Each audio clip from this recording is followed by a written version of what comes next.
1절부터 제가 봉독하겠습니다. 내가 보니 바다에서 한 짐승이 나오는데 뿔이 10이요 머리가 7이라. 그 뿔에는 10 면류관이 있고 그 머리들에는 참남된 이름들이 있더라. 내가 본 짐승은 표범과 비슷하고 그 발은 곰의 발 같고 그 입은 사자의 입 같은데 용이 자기의 능력과 보좌와 큰 권세를 그에게 주었더라. 그의 머리 하나가 상하여 죽게 된 것 같더니 그 죽게 되었던 상처가 나음에 온 땅이 이상히 여겨 짐승을 따르고 용이 짐승에게 권세를 주므로 용에게 경배하며 짐승에게 경배하여 가로되 누가 이 짐승과 같으뇨 누가 능히 이로 더불어 싸우리요 하더라. 또 짐승이 큰 말과 참남된 말하는 입을 받고 또 42달 일할 권세를 받으니라. 짐승이 입을 벌려 하나님을 향하여 회방하되 그의 이름과 그의 장막 곧 하늘에 거하는 자들을 회방하더라. 또 권세를 받아 성도들과 싸워 이기게 되고 각 족속과 백성과 방언과 나라를 다스리는 권세를 받으니 죽임을 당한 어린 양의 생명책의 창세 이후로 농명되지 못하고 이 땅에 사는 자들은 다 짐승에게 경배하리라. 누구든지 귀가 있거든 들을지어다. 사로잡는 자는 사로잡힐 것이요 칼로 죽이는 자는 자기도 마땅히 칼에 죽으리니 성도들의 인내와 믿음이 여기 있느니라. 내가 보매 또 다른 짐승이 땅에서 올라오니 새끼 양같이 두 뿔이 있고 용처럼 말하더라. 저가 먼저 나온 짐승의 모든 권세를 그 앞에서 행하고 땅과 땅에 거하는 자들로 처음 짐승에게 경배하게 하니 곧 죽게 되었던 상처가 나은 자니라.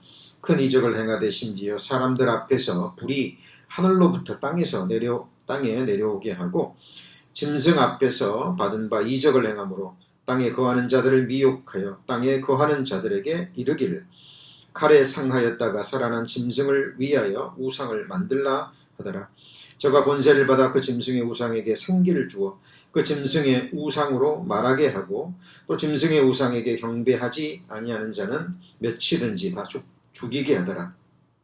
저가 모든 자 곧 작은 자나 큰 자나 부자나 빈궁한 자나 자유한 자나 종들로 그 오른손이나 이마에 표를 받게 하고 누구든지 이 표를 가진 자 외에는 매매를 못하게 하니 이 표는 곧 짐승의 이름이나 그 이름의 수라. 지혜가 여기 있으니 총명 있는 자는 그 짐승의 수를 세어보라. 그 수는 사람의 수니 666이니라. 오늘은 요한계시록 13장 말씀을 본문으로 해서 바다에서 나오는 짐승과 땅에서 올라오는 짐승이라는 제목으로 함께 말씀 배우시겠습니다. 제가 거듭난 이후에 성경의 마음을 빼앗기고 성경을 깊이 연구하게 된 계기가 된 그 몇몇의 결정적인 말씀들이 있습니다. 근데 그 중에 하나가 바로 이 말씀입니다. 이사야 42장 9절 말씀이죠. 보시면 보라 전에 예언한 일이 이미 이루었느니라. 이제 내가 새 일을 보아노라. 그 일이 시작되기 전이라도 너희에게 이르노라. 이 말씀을 조금만 깊이 묵상해보면 이 말은 도저히 사람이 할 수 없는 말이라는 걸 알 수 있습니다. 그리고 이 세상에 수많은 종교의 경전들이 있는데 어떤 종교의 경전도 이런 말씀은 기록되지 않습니다. 왜 다른 종교의 경전들은 이런 말씀을 기록할 수 없을까요? 이건 굉장히 위험한 말씀이기 때문에 그래요. 만약 어떤 예언의 말씀을 해놨는데 그 예언의 말씀이 정확하게 이루어지지 않으면 한순간에 그 책의 권위는 땅에 떨어지고 마는 겁니다. 그렇죠? 사람도 마찬가지죠. 근데 성경은 정확하게 얘기를 합니다. 그리고 앞에 부분을 보시면 보라 그랬죠. 보라. 전에 예언한 일이 이미 이루었느니라. 그러니까 이 성경은 지금부터 3,500년 전부터 기록되기 시작해서 1,900년 전에 완성이 됐죠. 그런데 내용은 역사 처음부터 끝까지, 더 나아가서 역사 이전의 영원부터 역사 이후의 영원까지 기록되어 있는 하나님의 말씀입니다. 약 3분의 1이 예언의 말씀으로 되어 있거든요. 그래서 성경은 담대히 말씀하는 거죠. 너희들이 확인해봐라. 지금까지 예언된 말씀이 역사 가운데 정확하게 이루어졌는지 확인해봐라. 그리고 또 말씀하십니다. 이제 내가 새 일을 고하노라. 그 일이 시작되기 전이라도 너희에게 이루노라. 자, 그러면 왜 이런 말씀을 하셨을까요? 이유와 목적이 무엇이며 그것이 우리와 무슨 연관이 있을까요? 예수님이 동일한 말씀을요, 직접 하셨습니다. 자, 이제 일이 이루기 전에 너희에게 말한 것은, 일이 이루기 전에 내가 너에게 미리 말한 것은, 이 목적이 뭐라고요? 이룰 때 너희로 믿게 하려 함이라. 자, 믿게 하려 함이라 그랬습니다. 자, 그런데 무엇을, 누구를 믿느냐는 거죠. 자, 이 말씀을 지금 우리가 살고 있는 우리 시대에 한번 믿음으로 적용해 보겠습니다. 마태복음 24장과 누가복음 21장에 보면 제자들이 예수님께 질문을 던집니다. 주여, 세상 끝과 주의 임하실 때는 무슨 징조가 있사오리까? 라고 물어봐요. 제자들이 그 이유를 물어본 이유는 뭘까요? 구약 성경에 이미 이 세상의 종말, 세상 끝이 정확하게 예언되어져 있기 때문입니다. 선화의 범사에 목적이 있고 모든 기한 안에 이룰 목적이 있다 그랬죠. 그죠? 범사가 기한이 있다는 건 뭐예요? 시작과 끝이죠. 사람이 태어날 때가 있으면 죽을 때가 있고 시작할 때가 있으면 끝이 있죠. 역사도 시작이 있다면 뭐가 있을까요? 끝이 있습니다. 나는 알파와 오메가요, 시작과 나중이요, 처음과 끝이요. 그 말은 모든 것의 시작과 끝을 붙잡고 계시는 분이라는 겁니다. 물론 그 과정을 경영하시는 분도 누굴까요? 하나님이십니다. 그 과정을 좀 어려운 말로 하나님의 섭리라고 말씀하고 계시는 거예요. 자, 그러면 제자들이 세상 끝과 주의 임하심에는 무슨 징조가 있사오리까라고 물어봤을 때 예수님이 세상 끝은 무슨 끝이냐? 세상 끝이 없어. 세상은 그냥 영원히 계속되는 거야. 그러지 않으셨죠? 끝이 있음을 말씀하시고 징조에 대해서 말씀하셨습니다. 또 이르시되 민족이 민족을, 나라가 나라를 대적하여 일어나겠고, 이게 뭐죠? 전쟁입니다. 전쟁. 지금 전쟁이 일어나고 있죠? 그 눈에 칼로 싸우는 전쟁뿐만 아니라요, 지금 더 무서운 게 그 뒤에 일어나는 경제 전쟁이기도 하고요, 정치 전쟁이기도 하고요. 민족과 민족이, 나라가 나라를 전부 자국의 이익만을 추구합니다. 그렇죠? 그리고 실제로 이것을 위해서 필요하면 총칼을 들고, 지금은 총칼이 아니죠, 미사일이고, 그러죠? 우크라이나 러시아 전쟁에 지금 정말 비참한 소식들이 들려오고 있습니다. 옛날에는 그러지 않았다 그래요. 민간인 지역에는 폭탄을 떨어뜨리지 않았습니다. 지금은 공공연하게 떨어뜨리죠. 그렇죠? 그리고 정말 무서운 일은요, 그 아이들이 돌아가는 동네 같은 데다가요, 사람들이 다니는, 민간인들이 다니는 도로에 상상할 수 없는 지뢰들을 뿌려놓는다는 거예요. 지금 이런 일들이 일어나고 있습니다. 그리고 처처에 뭐가 일어납니까? 큰 지진. 처처의 지진. 20세기, 21세기 들어와서 엄청난 지진들이 뭐 하루가 멀다 하고 일어나고 있죠. 그리고 기근, 굶주림 지금 일어나고 있죠. 자, 미국은 풍족한 나라입니다. 내가 배부르면요, 사람은 그런 존재예요. 그러나 지금 수많은 사람들이 하루 한 끼 먹기 어렵고요. 예. 그리고 굶주림으로 영양실조로 죽어가는 사람들이요, 너무 많습니다. 자, 그리고 지금 우리가 체험하고 있는 뭐예요? 온역, 전염병입니다. 코로나, 없어질 듯 하더니 또 강한 게 나타나서 지금 또 퍼지고 있죠. 그죠? 자, 그것만 있는 게 아니죠. 또 새로운 전염병들이 계속 일어날 겁니다. 왜? 성경에 그렇게 예언되어 있기 때문에.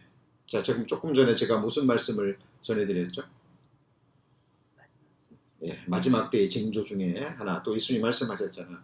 내가 일이 이루기 전에 내가 미리 이루면 일이 이룰 때에 내가 그인 줄 너희로 믿게 하려 합니다. 자, 그리고 그 다음에 또 무서운 일 그랬는데 이 무서운 일이 영어로 뭐라고 되어 있습니까? There will be terrors. 많은 사람들이 테러 그러잖아요. 그러면은 뭐 테러리스트만 생각합니다. 어떤 정치적 목적으로요. 뭐 비행기를 납치하거나 어디죠? 뉴욕의 쌍둥이 빌딩이 무너졌죠. 뭐 그런 뭐 폭탄을 떨어뜨리고 이런 것만 테러리스트라고 생각하는데 원래 이 테러는 그런 의미가 아닙니다. 그냥 아무 이유도 없이 이게 더 무서운 거예요. 어떤 목적도 없이 정치적인 목적도 없이 그냥 사람들을 해치는 거죠. 이거는 정말 무서운 일이에요. 갑자기 총기 난사라든지 요즘 동양인에 대한 그 뭐라고 그러죠? 인종차별 뭐 심하죠. 지금 뭐 LA는 좀 어쩐지 모르겠습니다. LA도 물론 있겠죠. 다른 지역에서는 뉴욕 같은 데는요 아시아인들이요 거리를 활보하기 어려울 정도라고 합니다. 그냥 지나가다가 갑자기 주먹으로 때려버리고 칼로 찔러버리고 이런 일들이 너무 많은 거예요. 이것도 뭘까요? 일종의 테러입니다. 무서운 일이에요. 자, 물론 정치적인 목적을 가지고 테러하는 사람들은 더더욱 무섭죠. 자, 그리고 하늘로서 뭐라 그랬죠? 큰 징조들 그랬습니다. 대표적인 것으로는 운석들이 곳곳에 떨어지고 지구를 가까이 오고 이것도 징조입니다. 그러나 더 큰 징조 이것 중에 하나가 뭐냐면 기상이변입니다. 그죠? 하늘의 오존층이 사라지죠. 사막에 눈이 내리고 그죠? 추운 지방 겨울에 열대 기온이 나타나고 홍수가 일어나고 가뭄이 일어나고 이 전부 다 뭐예요? 하늘의 징조들입니다. 지금 이것들이 지금 우리에게 일어나요? 안 일어나요? 일어나고 있습니다. 그리고 결정적인 마지막 징조가 뭐냐면 바로 자, 신명기 4장 30절에 이 모든 일이 내게 임하여 뭘 당하다가도 환난. 이스라엘 민족이 2600년 전에 주권을 잃었죠. 바벨론에 의해서 BC 586년도에 나라를 잃어버린 거예요. 우리나라 일제차의 주권을 잃어버렸듯이. 그리고 그 땅에서 쫓겨난 지 1900년이 지났습니다. 그러니까 2600년 동안 환란을 당한 거예요. 2600년 동안. 일어나라 보셨어요. 그런데 끝날에 내가 하나님 여호와께로 돌아와서 그 말씀을 청종하리니 그랬죠. 1948년 5월 14일 날 독립했죠. 74년이 지났습니다. 벌써. 자, 그래서 마지막 때가 되면 끝날이 되면 이스라엘 민족이 다시 고토로 돌아와서 나라를 세우고 그리고 말씀을 듣고 조상들이 죽인 예수 그리스도가 메시아라는 것을 깨닫게 되는 일들이 시작될 것이라는 거예요. 자, 그러면 세상 끝과 주의 임하심과 이스라엘 민족의 귀환은 연결되어 있습니다. 세 가지 꼭 기억하셔야 돼요. 그래서 학자들이 이야기합니다. 이스라엘의 역사는 하나님의 타임라인이에요. 이스라엘 역사를 보면 지금 하나님이 작정하신 역사가 어디만큼 왔는지 우리가 알 수 있다라는 거죠. 자, 기회 있을 때마다 말씀드립니다. 우리는 하나님이 우리에게 주시고자 하신 것은 우리 장래에 소망을 주려 하는 생각입니다. 그리고 우리가 살고 있는 이 세상을 향해서 하나님이 작정하신 것이 무엇이냐는 거예요. 이사야 28장 기록된 대로 이미 하나님께서 이 땅의 멸망을 작정하셨습니다. 돌이킬 수 없는 거예요. 그리고 여러분 이 일은 어느 날 갑자기 이루어지는 거예요. 예언이라는 것은요, 그렇게 갑자기 이루어지는 겁니다. 특별히 예수님의 재림은, 초림과 재림은 더더욱 그래요. 구약성경에 예수님을 보내시겠다고 약속하셨는데 4,000년이 지나고 어느 날 갑자기 태어나셨죠. 맞죠? 어느 날 갑자기 스가랴와 엘리사벳에게 세례 요한 잉태를 말씀하시고 마리아에게 예수님의 잉태를 예언하시고 어느 날 갑자기 태어난 거예요. 재림은요, 그것도 없습니다. 재림은 그냥 어느 날 갑자기 한순간에 오시는 거예요. 다만 이런 징조들을 우리에게 주실 뿐입니다. 자, 그러면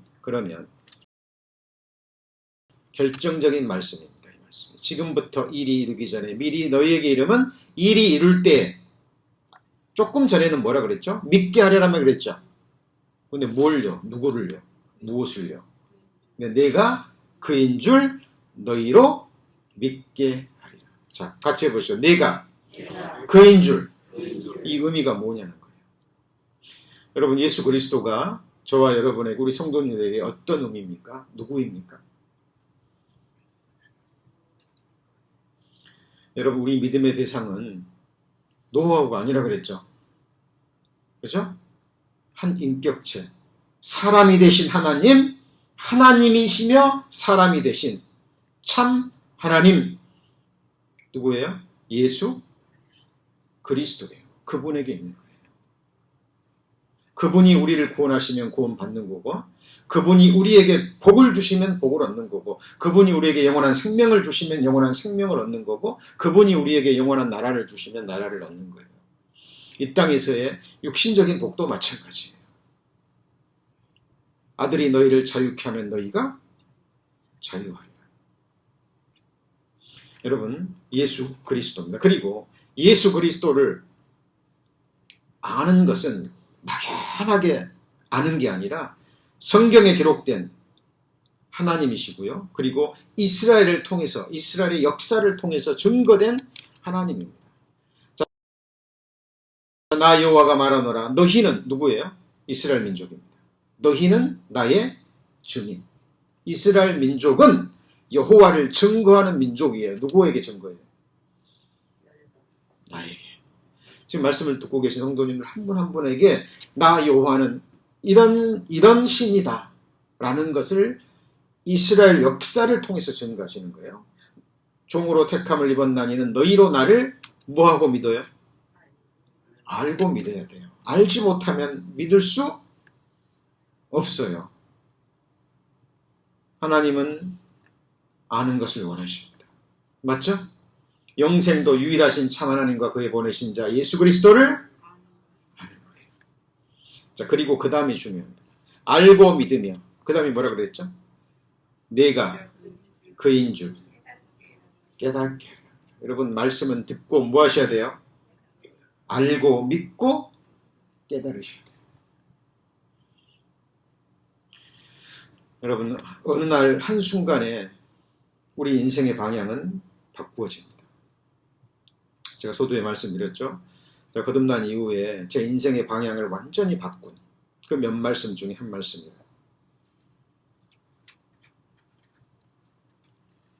우리 성도님들도 마찬가지입니다. 성경 속에 한 말씀을 깊이 깨닫잖아요. 그러면 내 인생의 방향이 바뀝니다. 시선이 바뀌어져요. 이 세상에서 오는 세상으로. 이 땅이 아니라 어디예요? 하늘로. 지금이 아니라 장래로. 영원한 운명으로 바뀌어져요. 실제로 바뀌어져요. 자, 내가 그인 줄 깨닫게 하람이라 나의 전에 지음을 받은 신이 없느니라 나의 후에도 없으리라. 그러면 내가 그인 줄이라는 구체적인 의미는 무엇일까요? 이사야 43장 찾아가 봅니다. 요한계시록 13장 붙잡아 놓으시고요. 금방 찾을 테니까 이사야 43장 조금 전에 10절 말씀을 읽었죠. 11절입니다. 1019페이지. 1019페이지. 자, 잘 들으시면 해도 됩니다. 같이 읽습니다. 나 곧 나는 여호와라. 나 외에 구원자가 없느니라. 이스라엘의 하나님 외에는 여러분의 구원자가 없습니다. 여러분들 이 지금 썩어지는 이 육신 죽음으로부터 지금 겪고 계신 이 세상의 온갖 슬픔, 고난, 질병, 나를 구속하는 모든 것으로부터 누가 나를 자유케 할 겁니까?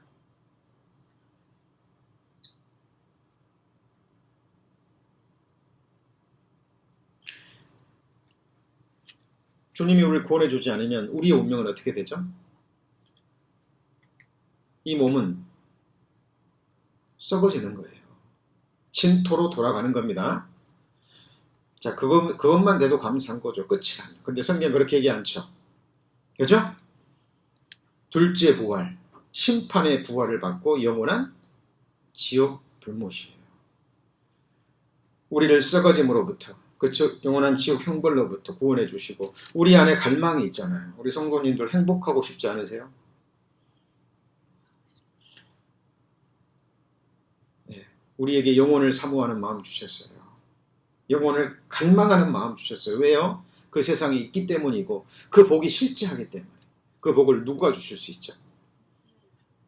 바로 막연한 하나님, 우리 인생들이 만든 신이 아니라 이스라엘의 하나님, 이스라엘을 중심으로 성경에 기록된 인간 역사를 통해서 증거하시는 참 하나님이십니다. 창세기 1장부터 11장까지는 인류의 역사, 12장부터는 이스라엘을 중심으로 한 세상 역사예요. 막연한 게 아니라니까요. 여러분, 우리는 성경이 증거하는 여호와 하나님을 정확하게 아시고 그리고 저와 여러분의 미래를, 영원한 장래를 그분 손에 믿음으로 내어놓으셔야 돼요. 그리고 그분에게 우리 성도님들의 믿음을 보여주셔야 돼요. 우리가 성경을 배우는 목적, 특별히 지금 성경에 기록된 마지막 책, 모든 것의 영원한 종말, 영원한 장래가 기록되어 있는 지금 요한계시록을 배우고 있는 이유와 목적입니다. 제가 13장을 배우기 전에 이 말씀을 다시 상기시키는 이유가 뭐냐면 이제 13장부터 본격적인 이제 이 땅에 일어날 7년 환란 후반부에 일어날 너무나 끔찍한 환란이 모습이 그려졌기 때문에 이걸 다시 이론적으로 배워버리잖아요. 우리에게 결코 은혜가 되지 못합니다. 자, 에스겔 세대도 보잖아요. 그럼 그 당시에 에스겔 선지자가 하나님의 말씀을 전하는데 많은 사람들이 말씀을 들으러 와요. 근데 그들의 마음이 뭐냐면 노래 듣는 심정으로. 뭐 하는 심정으로요? 노래 듣는 심정. 하나님 말씀 잘 전하나 보자. 그런데 믿지는 않아요.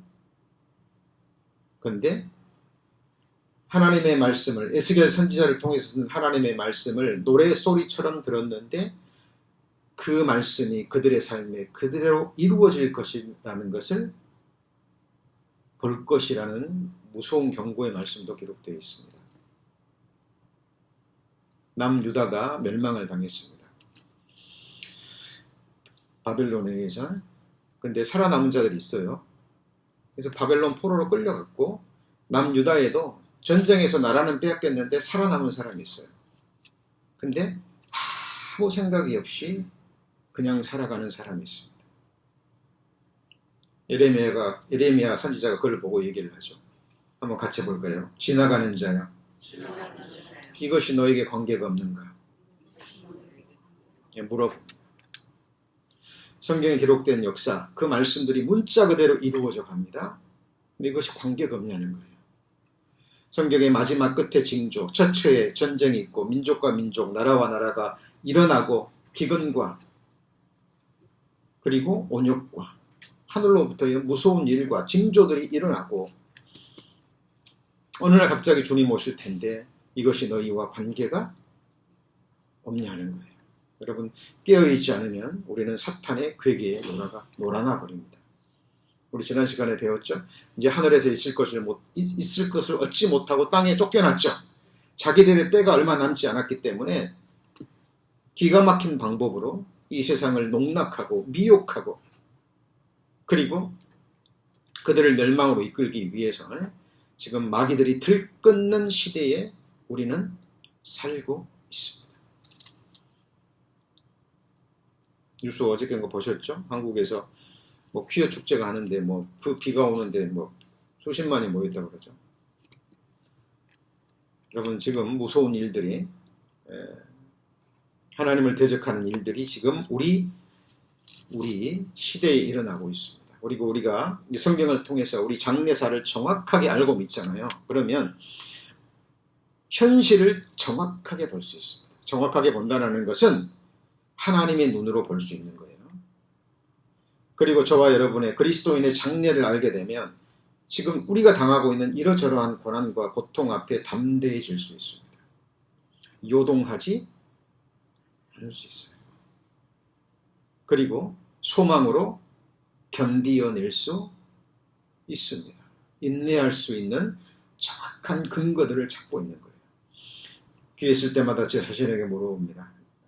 내가 정말 원하는 게 뭔가? 나의 소망은 무엇인가? 무엇이 나를 영원히 만족해 할 것인가? 그리고 나의 영원한 운명은 어떻게 될 것인가? 나의 미래를 붙잡고 계십니다. Jesus holds tomorrow. 그렇죠?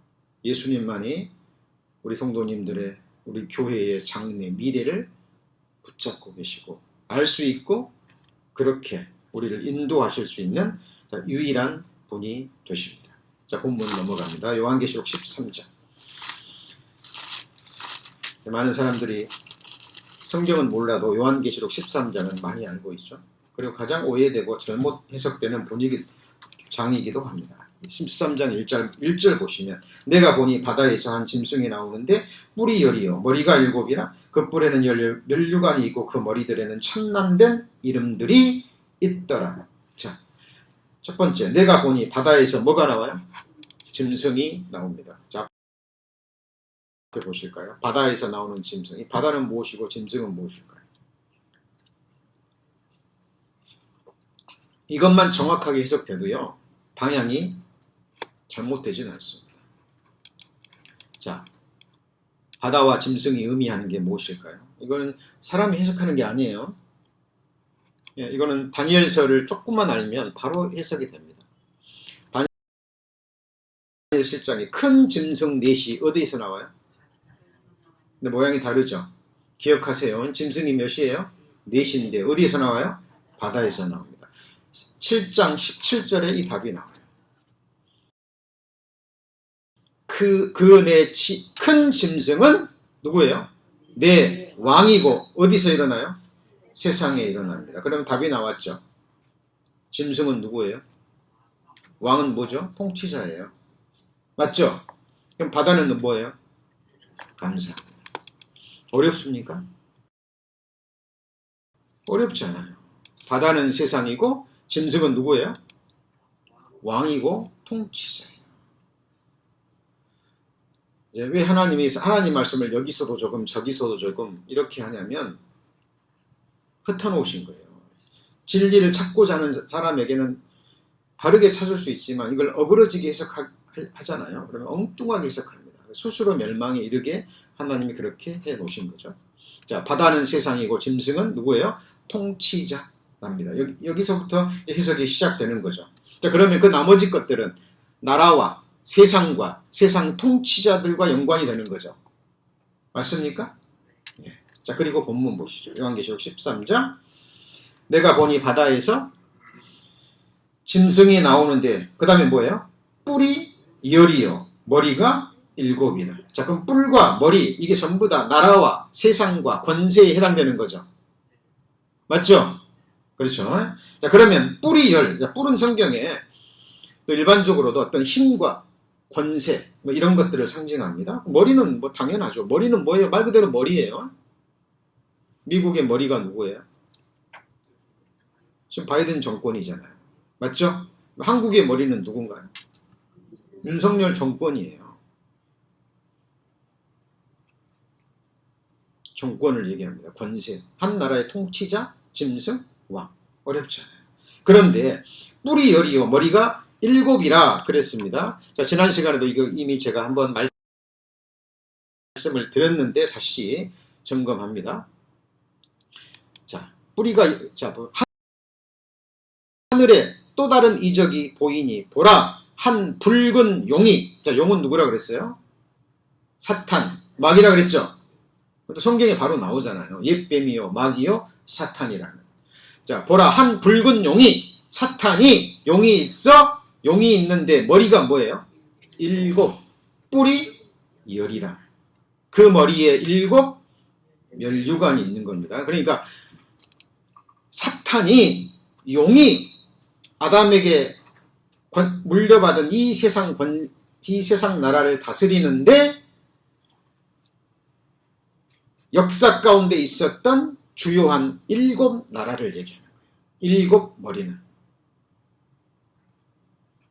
자, 역사 가운데 역사가들이 얘기합니다. 지금까지 역사 가운데 세상을 지배했던 큰 나라들 말씀드렸죠. 처음이 뭐예요? 아수르. 그 다음에요. 애굽. 그 다음이 뭐예요? 바벨론. 이제 바벨론부터는 다니엘이 봤죠. 그죠?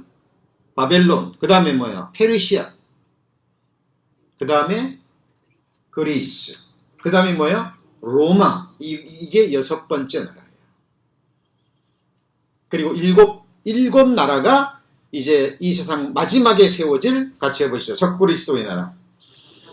말 그대로 사탄의 나라가 실제로 이 세상에 이루어진다는 거예요.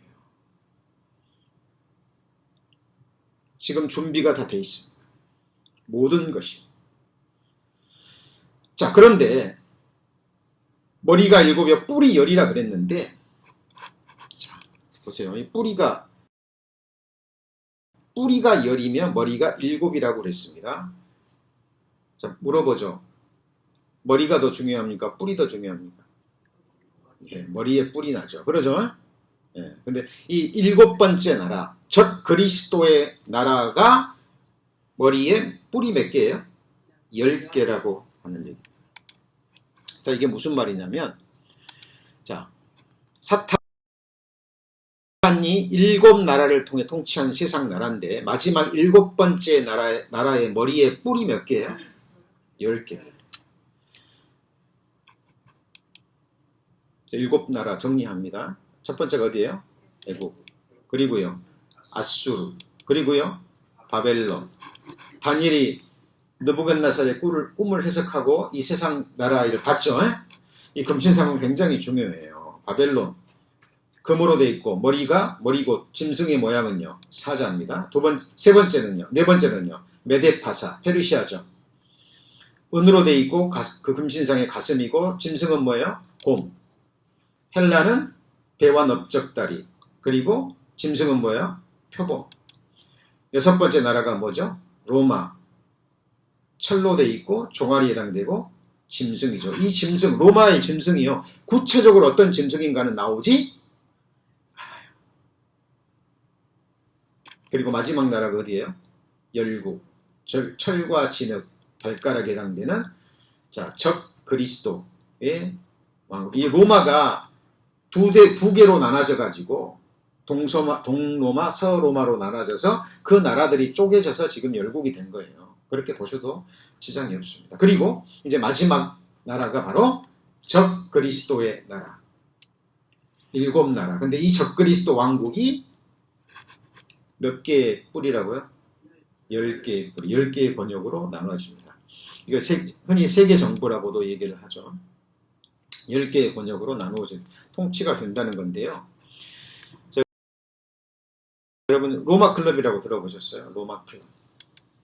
1968년도에 이 이탈리아의 한 사업가가요, 이 지구의 유한성이라는 큰 이 문제를 가지고, 이슈를 가지고 하나의 클럽을 만듭니다. 그게 뭐냐면 유럽의 경영자, 과학자 이런 사람들을, 인재들을 모아놓고요, 이 천연 자원의 고갈, 환경 오염, 지구 온난화, 기상 이변 이런 문제들을 해결하기 위해서 온 세상이 하나가 돼야 된다. 여러분 기후 문제는 이거는 한 나라의 문제가 아니잖아요. 중국에서 황사가 일어나면 우리나라가 연결이 되죠. 맞죠? 바다가 오염되면 다 오염되는 겁니다. 기후 문제는 한 나라의 문제가 아니에요. 그러니까 이 사람들이 이거를 주제를 가지고 세계가 뭉쳐야 된다는 거죠. 이 공통으로 해결되지 않으면 지구는 살 수 없는 곳이 된다. 이런 사람들은 성경은 모르지만 그들의 이 뛰어난 머리로 미래를 예측해 보니까 암울한 거죠. 그죠? 그래서 이 클럽을 만들어서 이때부터 시작된 겁니다. 그런데 놀랍게도요.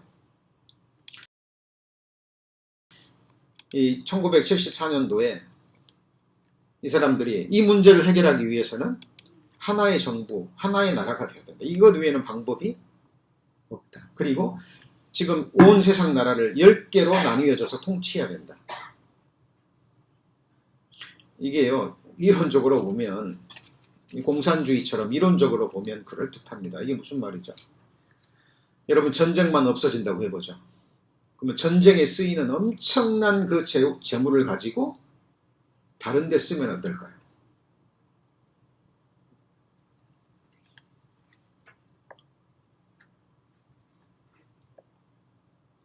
전쟁에 쓰이는 그 엄청난 재원을 가지고 거기에 쓰여지는 노력, 그런 걸 가지고 이 환경 문제를 해결하기 위해서 기금 문제, 빵 문제, 경제 문제를 해결하는 데 쓴다면 어떻게 될까요? 로마 클럽에서 벌써 이걸 주장하기 시작한 거예요. 여러분 UN 아시죠? 말 그대로 UN이 뭐예요? 유나이티드 네이션이에요. 이 지구상에 일어나는 문제는 지금 한 나라의 문제가 아니다. 유나이티드 네이션스 해야 된다 그런 말이에요. 그죠? UN에서 밀레니엄 프로젝트를 했습니다. 이게 뭐냐면 이 천년 만년 동안 우리가 이 세상에서 잘 먹고 잘 살려면 방법이 없다. 하나가 돼야 된다. 한 나라가 돼야 된다는 거예요. 그래서 한 힘있는 능력 있는 통치자 밑에서 온 세상이 하나로 똥똘 뭉쳐서 지금 겪고 있는 이런 문제, 빵 문제, 경제 문제, 기후 문제, 기상 문제 이거 해결해야 된다는 말이에요. 지금 LA만 해도요. 홈리스 문제가 얼마나 심각합니까? 뭐 쉘터를 만들어 가도요. 들어가지를 않는데요. 구속받기를 싫어합니다.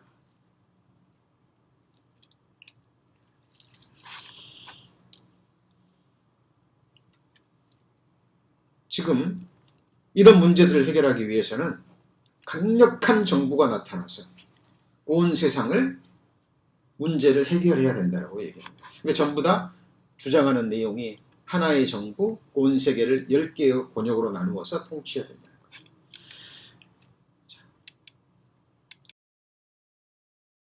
여러분 이 그림 제가 기회 있을 때마다 보여드립니다.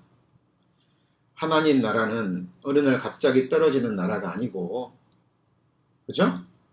이 세상 나라에서부터 여기는 지금 뭐가 빠졌어요? 위에 두 나라? 애굽? 아수르 그죠? 바벨론, 페르시아, 헬라, 그리스 아니 헬라가 그리스죠. 로마 그리고 지금 로마 시대의 연장이라고 보시면 돼요. 로마가 두 나라로 나눠지고 그 나라들이 또 여러 나라에 쪼개져서 말 그대로 열국이 된 거예요. 그죠? 그리고 마지막 나라가 세워지는 나라가 바로 적그리스도의 나라, 사탄의 나라. 근데 이 전부 다 애굽에서부터 마지막 로마까지 이 뒤에는 누가 있는 거예요? 사탄이 있는 거예요. 용이 머리가 몇이에요? 7. 그러죠? 그리고 마지막 나라의 7은 뿔이 10개. 자, 그리고 요한계시록 17장에 7왕이라 다섯은 망하였고 사도 요한 시대의 중심으로 바라봐야 됩니다. 다섯이 뭐가 망했어요? 애굽, 아수르, 바벨론 그 다음에 누구죠? 페르시아, 로마 망했죠. 아니 헬라 그가 다섯이에요. 그 6번째는 아직 있고 로마는 아직 망하지 않았잖아요. 사도 요한 시대에. 그리고 다른 하나는 아직 이르지 아니했죠. 이 나라가 뭐예요? 그리스도, 적그리스도 왕국이에요. 자, 그래서 잘 보세요. 이제 이 밑에 사자는 바벨론이죠. 맞죠? 사자. 그 다음에 곰은 어디예요? 페르시아. 그 다음에요. 표범은 그리스. 이것도 비유가요. 기가 막힙니다. 여러분 바벨론처럼 강한 나라는 없었어요. 권세가. 대단했습니다. 이 곰은 우직하죠. 전쟁한 거 보면 굉장히 멍청하게 행했다고 그래요. 그리고 곰이 한쪽 팔을 들었어요. 이유는 뭐냐면 메대와 페르시아 연합국인데 누가 더 강했어요? 페르시아가 훨씬 더 강했죠. 그죠? 페르시아 느부갓네살이 이 미디아를 이용해서 바벨론을 무너뜨리고 이제 페르시아가 득세한 거죠. 표범은요 굉장히 빠릅니다. 알렉산더가 굉장히 빠른 시간에 거의 세상을 제패했죠. 그리고 빨리 요절했죠. 그죠? 그리고 그 나라가 4개의 나라로 쪼개질 것도 예언되어 있죠. 몇 주 전에 확인했습니다. 자, 그런데 지금 요한계시록에 나오는 이 짐승은요. 짐승은 로마의 짐승, 로마를 짐승이라고 표현했는데 이 짐승은 그냥 짐승이지 구체적인 모양이 없어요. 근데 적그리스도의 나라는 뭐냐면 보세요. 몸은 표범이고 맞죠? 머리는 뭐예요? 사자고 발은요? 곰. 머리가 7이고 여기 보면 조그만 뿔들이 나옵니다. 뿔이 10개. 자, 이거는 그냥 그려놓은 그림이고 이해를 돕기 위해서. 자, 그러니까 마지막 나라는 바벨론부터 페르시아, 로마의 그런 장점들을 다 갖춘 사납고 무서운 짐승이 될 것을 말씀합니다. 한마디로 적그리스도의 나라가 이만큼 강하게 될 것을 말씀하고 있는 겁니다. 자, 요한계시록 13장 2절입니다. 자, 내가 본 짐승은 뭐와 비슷해요? 표범과 비슷하고 그 발은 곰의 발 같고 그 입은 사자의 입 같은데 누가요? 용이 사탄이 자기의 능력과 보좌와 큰 권세를 누구에게요? 그에게 주었더라. 적그리스도에게 준 겁니다. 그런데 3절에 그의 머리 하나가 상하여 죽게 된 것 같더니 그 죽게 되었던 상처가 나음에 온 땅이 이상히 여겨 누구를 따릅니까? 짐승을 따르고 예수님 흉내내는 거죠. 예수님이 3일 만에 부활하신 것처럼 이게 흉내내는 겁니다. 4절 용이 짐승에게 권세를 주므로 용에게 경배하며 짐승에게 경배하여 가로다. 여러분 경배라는 단어는 오직 하나님께만 해당되는 거죠. 그러니까 사람들이 적그리스도를 신으로 경배하는 거죠. 자, 4절 용이 짐승에게 권세를 주므로 용에게 경배하며 짐승에게 경배하여 가로되 누가 이 짐승과 같으며 누가 능히 이로 더불어 싸우리 하더라. 또 짐승이 무슨 말이죠? 큰 말과 참남된 말. 자, 두 말입니다. 큰 말은 뭐냐면 예를 들어 이런 거예요. 내가 빵 문제를 해결하겠다. 큰 말이죠. 온 세상 모든 실험 문제 해결하겠다. 온 세상 전쟁 문제, 기아 문제 내가 해결하겠다. 큰 말이죠. 이런 걸 큰 말이라 그래요. 참남된 말이라는 것은 사람으로서는 도저히 할 수 없는 말이에요. 신성모독죄라고 얘기합니다. 예수님이 그랬죠. 아버지와 나는 하나이니라. 참남되도다. 대사장 서기관들이 옷을 찢고 분노했죠. 네가 사람으로서 네가 하나님이라 하느냐? 예수님이 그 말하신 것은 참남됩니까? 진리입니까? 진리예요. 진리입니다. 예수님은 진리만 말씀하신 거예요. 그러니까 참남되다는 건 뭐예요? 짐승이 자기를 보여 하나님이라고 하는 거예요. 자, 그런데 이들의 권세가 3년 반입니다. 42달. 계산해보면 뭐예요? 3년 반. 성경적인 달의 원칙은 30일이에요. 30일이. 42달 정확하게. 그리고 6절 짐승이 입을 벌려 누구를 해방합니까? 하나님을 향하여 회방하되 그의 이름과 그의 장막 곧 하늘에 거하는 자들을 회방하더라. 이때 우리는 하늘에 거하고 있죠. 교회는 하늘에 거하고 있잖아요. 들림 받아서. 자, 그리고 또 권세를 받아 성도들과 싸워 이기게 되고, 이 성도들은 교회가 아니라 환란 기간 전 3년 반 동안에 두 증인과 14만 4천 명을 통해서 구원받은 이방인들, 유대인을 중심으로 한, 여기는 이방인도 어느 정도 포함되겠죠. 이걸 같이 해보시죠. 환란 성도 교회라고 말하지 않습니다. 요한계시록 4장부터 19장 전반부까지는 교회라는 말이 한마디도 안 나와요. 교회는 이미 들림 받았기 때문에. 그렇죠? 자, 그래서 이때 성도들은 7절에 권세를 받아 성도들과 싸워 이기게 되고, 누가 이겨요? 사탄이 이깁니다. 이거는 이긴다는 건 무엇을 의미냐면 육신적인 의미예요. 세상적인 권세로 그들을 잡고 사로잡고 죽이고 하는, 이런 의미에서 이겼다라는 얘기죠. 자, 각 족속과, 자 보세요. 각 족속과 백성과 방언과, 방언이라는 것은 랭귀지를 의미하는 겁니다. 각 족속, 백성, 방언과 나스리를 다스리는 권세를 받으니, 그러니까 온 세상이 뭐가 돼요? 하나가 되는 거예요.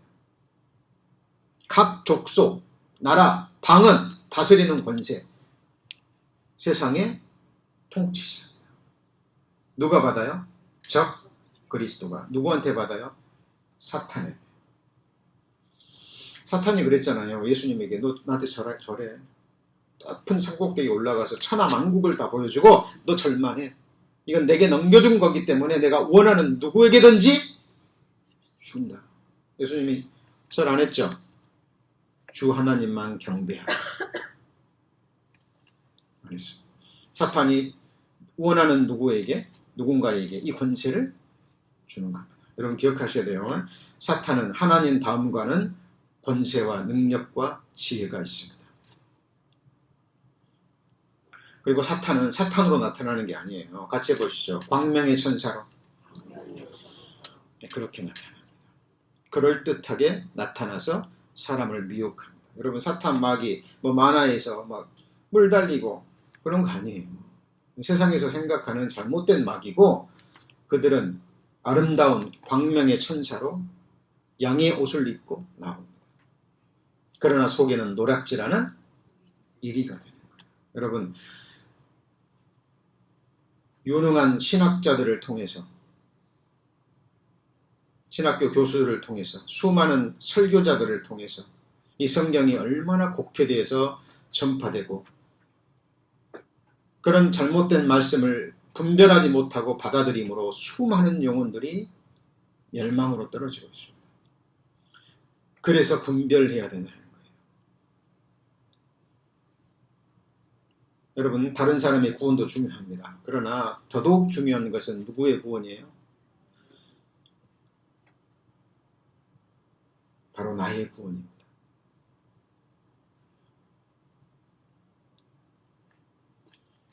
여러분 성경을 우리는 정말 진지하게 연구하고, 그리고 바르게 배우고 믿음으로 바르게 적용하셔야 됩니다. 8절입니다. 죽임을 당한 어린 양의 생명책의 창세 이후로 농명되지 못하고 이 땅에 사는 자들은 다 짐승에게 뭐하죠? 경배하리라. 죽임을 당한 어린 양의 생명책에. 자, 이게 여기 이렇게 되어 있습니다만은 영어 성경과 원문의 충실한 해석은 창세로부터 죽임을 당한이에요.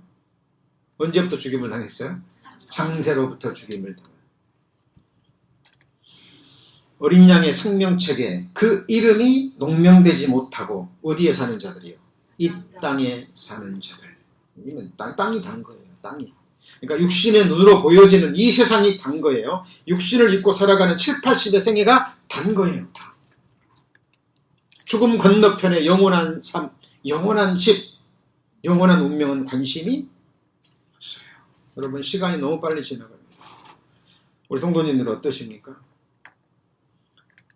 하루아침에 일어나서 하루를 시작하면서요, 그날도 생각합니다. 오늘도 총알처럼 지나갈 것이라고. 월요일이 됩니다. 저는 월요일을 믿지 않아요. 무슨 말입니까? 금방 또 주일이 될 것이기 때문에. 여러분,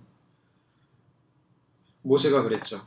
같이 해보실까요? 우리 날 계수함을 가르치사 지혜의 마음을 얻게 하소서. 여러분, 우리 성도님들, 내가 육신을 입고 이 세상에 살아갈 날짜가 며칠이나 될까요? 저는 의식적으로요, 아침에 일어나면 제 묵상 노트를 꼭 꺼냅니다. 오늘이 그날이라 여기며, 그날이 되면 그날도 오늘이에요. 제가 죽을 날이 되잖아요. 모르죠, 제가 언제 죽을지. 근데 그날이 되면 그날도 오늘이에요. 맞죠?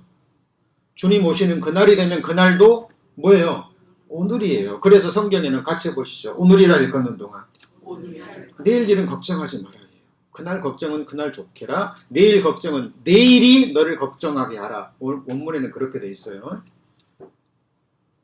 일어나지도 않을 미래의 일에 대해서 걱정하고 염려하고. 성경은 말합니다. 오늘 먹을 것과 입을 것이 있은즉 족한 줄로 그런 것은 구하지 않아도 너에게 있어야 될 줄 너희 아버지께서 하시느니라. 아들을 주셨는데 무엇을 주지 않겠느냐.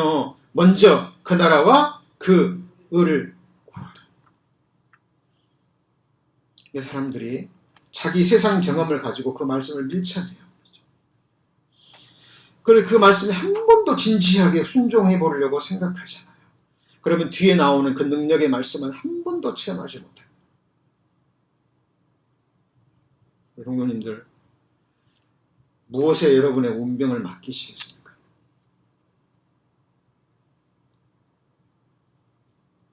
제가 귀에 있을 때마다 저에 대한 관증을 하죠. 정말 믿을 수 없는 존재가 나라는 존재입니다. 정말 의지할 수 없는 것이 나의 계획이에요. 우리 성도님들 계획대로 되든가요? 그럼 되면 또 그게 또 얼마만큼 유익이 되든가요? 너희를 향한 나의 생각은 내가 하나니 재앙이 아니라고 평안이요 너희 장래에 소망을 주려 하는 생각이라. 너희는 내게 와서 부르짖으며 내게 기도하면 내가 너희를 들을 것이요 너희가 전심으로 나를 찾고 찾으면 만나리라. 여러분의 정확하게 성경의 하나님 앞에 여러분의 운명을 맡기시고요. 다른 사람의 여러분의 생에, 다른 존재가 여러분의 인생에 관여하지 않도록 거기에 나는 절대 포함되면 안 됩니다. 여러분 자신은. 어떤 길은 자기 보기에는 바르나 필경은 뭐예요? 사망의 길입니다. 그리고 하나님의 사람들은 결국 자기 길을 계획할지라도 그 걸음을 인도하시는 분 누구예요? 하나님이에요. 이거 오해하시면 안 돼요. 그럼 내가 무슨 길을 계획해도 하나님은 내 길을 인도하시겠네? 이런 의미가 아니에요. 늦어지고 어그러집니다. 가려고 해도 하나님이 가시로 막아요. 더 가려고 하니까 담을 쌓아버립니다. 그런데 찔리면서도 나가고 벽을 허무면서도 나가요. 그러면 주어지는 게 하나님의 매와 징계.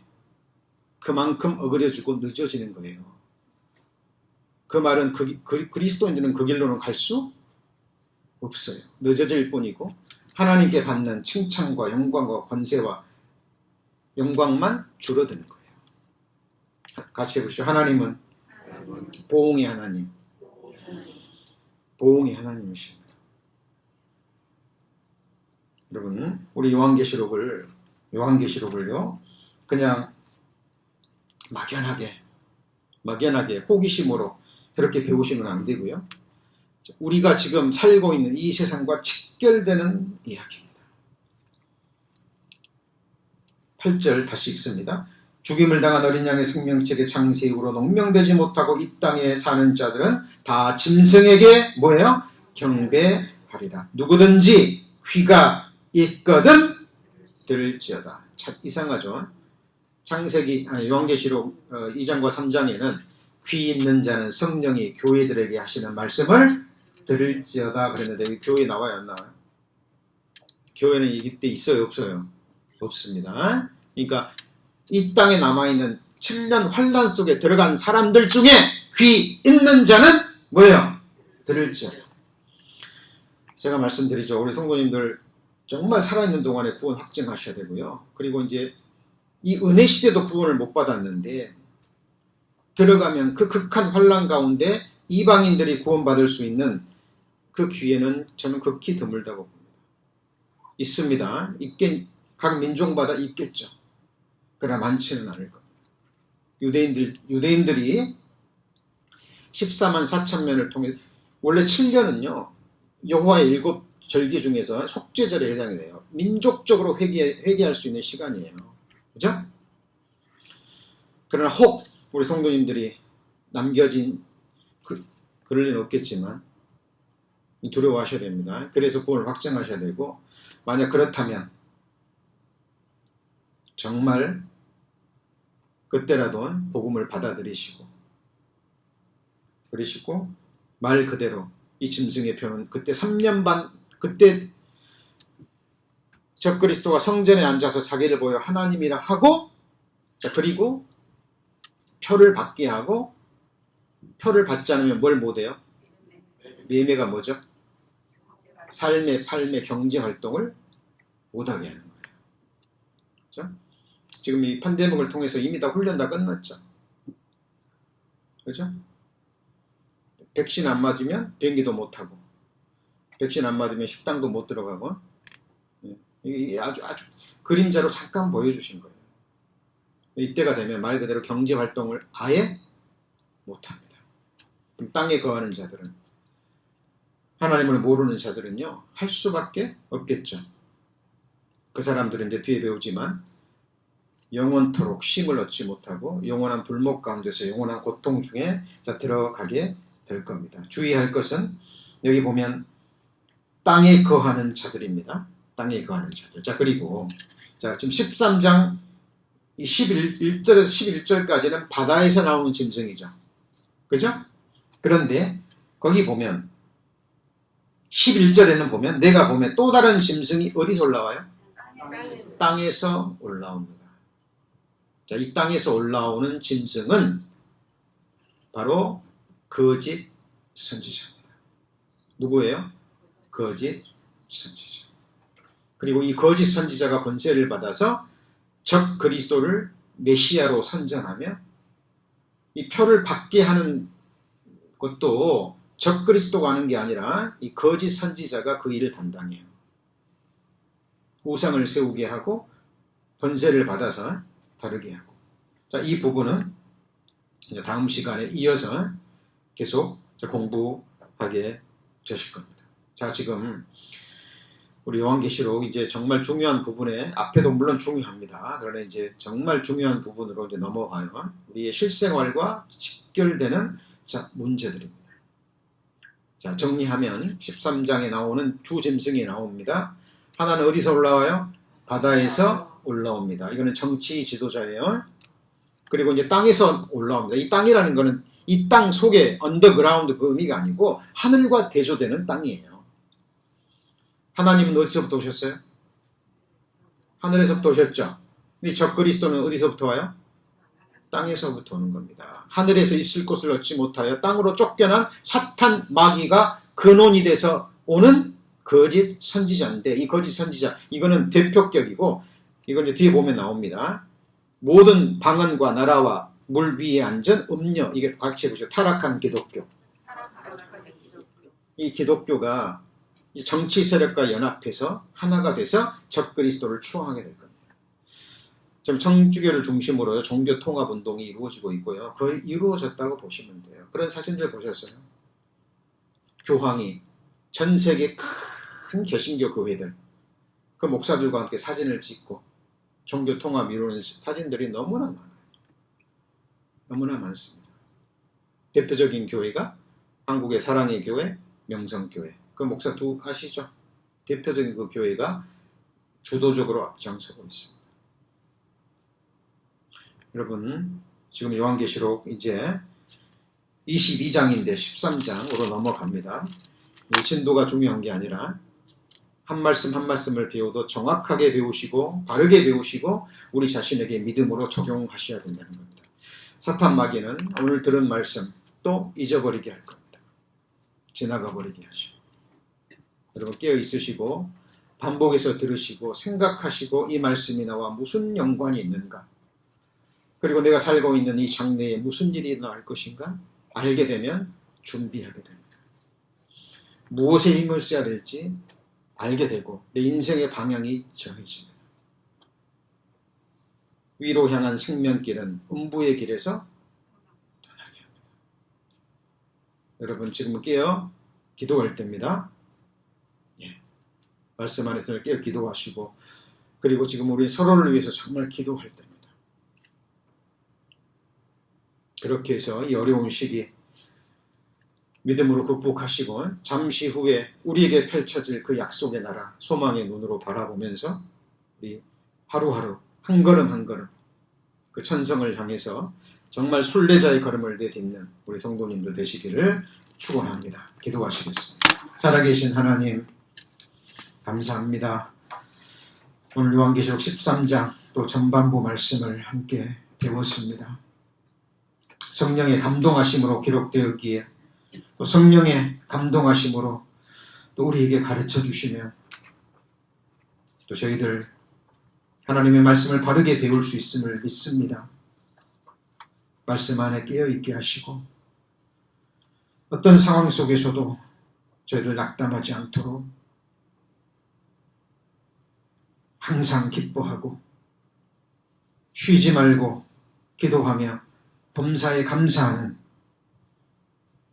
주의 자녀들 될 수 있도록 먼저 그 나라와 그 의를 구하는 주의 백성들 될 수 있도록 하나님 축복하여 주옵소서.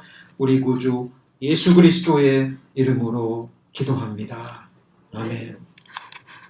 네, 말씀 감사합니다.